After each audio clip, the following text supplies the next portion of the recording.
Just entered Winfield, Alabama, and we are about to head to the Kutter factory to pick up some implements for the tractor. So just bear with us, and I'll try and take a few pictures once we get there. We're about 2 miles out, so we'll be there in just another minute or two. Alright, here's our left turn. Left turn ahead, and then right turn. Upcoming road. Alright guys, we are here. Look at all that farm equipment. We've got a little bit of everything out here. I'll take a look at a few pieces and see what we can get loaded up. Well, my trailer had a bad tire, and I knew it on my way up there, but decided to give up the ghost on the way home. So I had to pull over on the side of the interstate, and I had some fantastic shop in a town that I was passing through, came out and jacked it up, replaced my tire, and had me back on the road within an hour. So kudos to those guys, and my fault for not double checking my tires before I left. But yeah, that was an unfortunate part of our trip. Added a little bit of excitement, but we managed to make it home safe and sound. Now let's get everything unloaded. This part was pretty fun. Had a little trouble getting the crate off with the tiller in it. It was pretty heavy, but notice those Ken's bolt-on hooks. They came in super handy and really made short work of getting all this back to where I could work on it and get it all set up. So it took me probably about 15-20 minutes to get everything unloaded. And in one of these shots, I'm sure you'll notice the new tire on the trailer.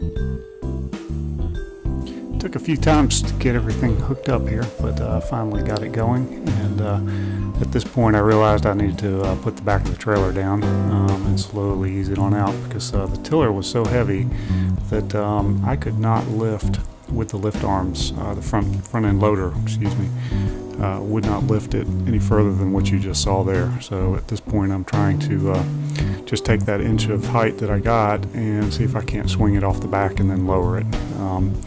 And I've managed to do that pretty easily, so it worked out quite well.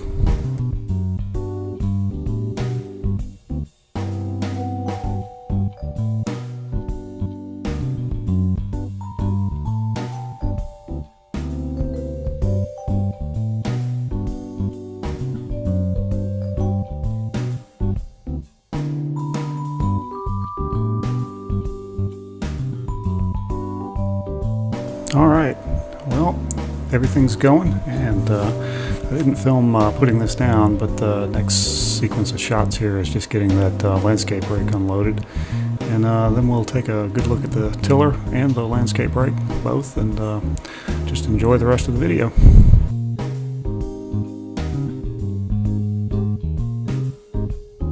You can see here I'm starting to play with some video transitions. I'm still learning how to use my editing software, and starting to learn a few of the bells and whistles, so videos hopefully will get better and better as I keep going here.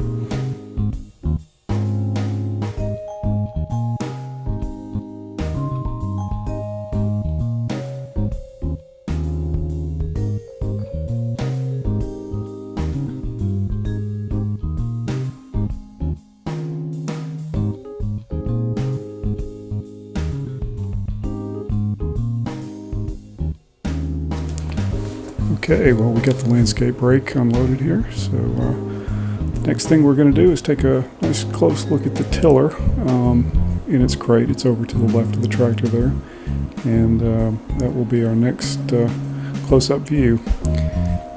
And this is straight from the factory. I went up and drove to Winfield, Alabama, picked this up directly at the manufacturer.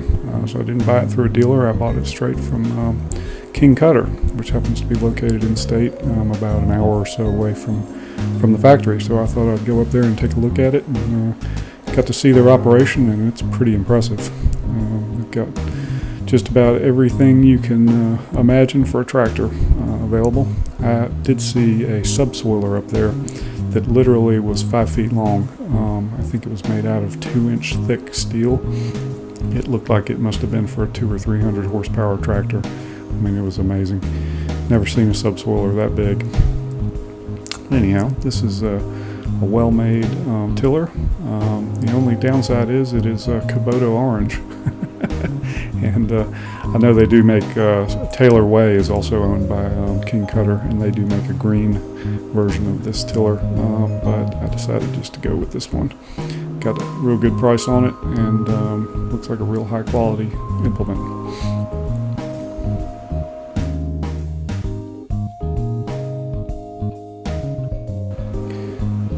Well, this is the XB model of the landscape rake. It's a 60-inch or a 5-foot rake.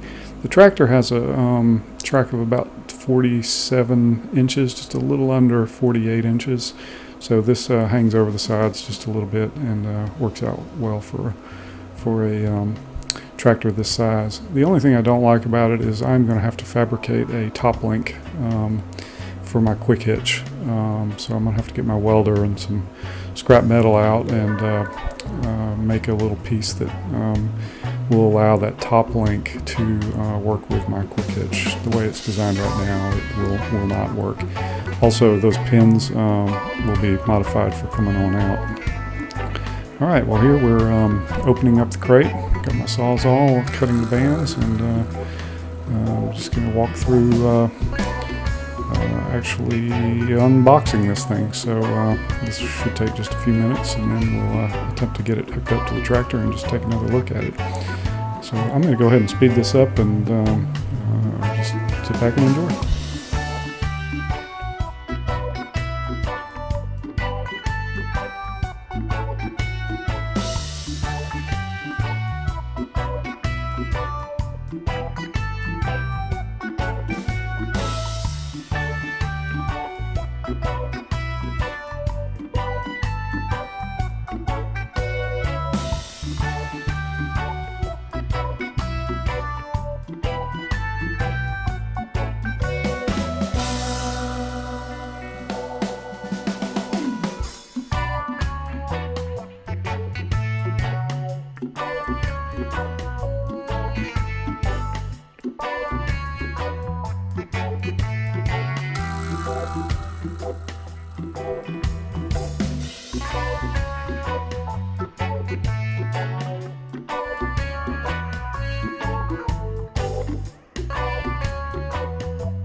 Alright, well, you'll notice I'm using those Ken's bolt-on hooks again.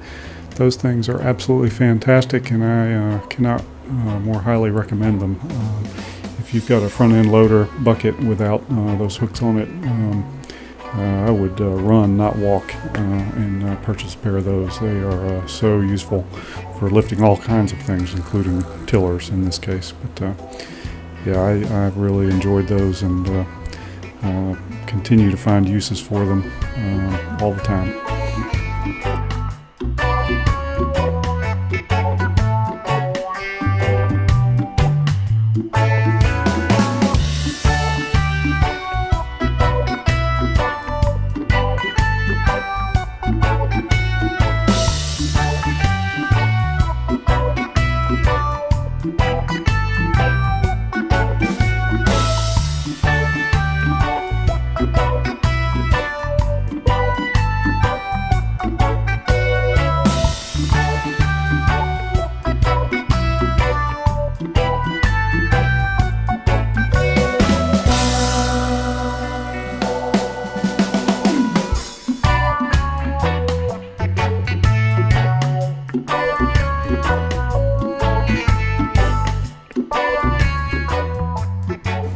Okay, here I'm starting to get it hooked up towards the on the 3-point hitch directly without a quick hitch, and I'm quickly figuring out that the shaft is too long. I had attempted to I did get the left-hand side and the top hitch in. When I was trying to get the other one, I realized immediately that it's about 1.5 inches, maybe 2 inches too long to get the 3-point hitch setup working properly.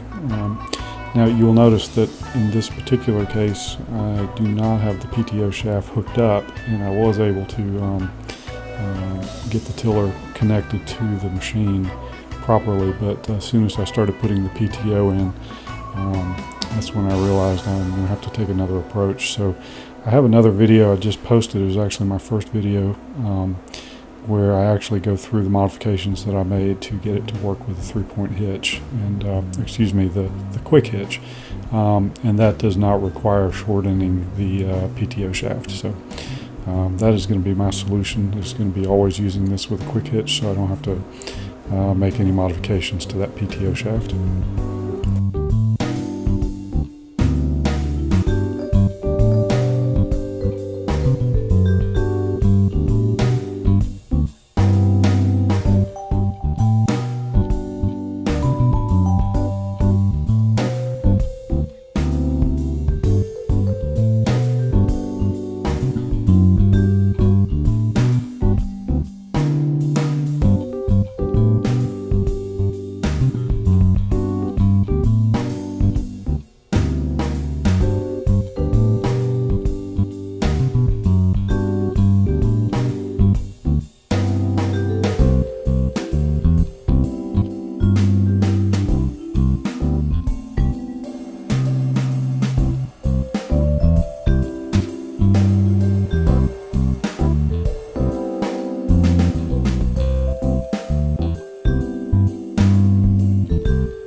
Well, I hope you enjoyed this video.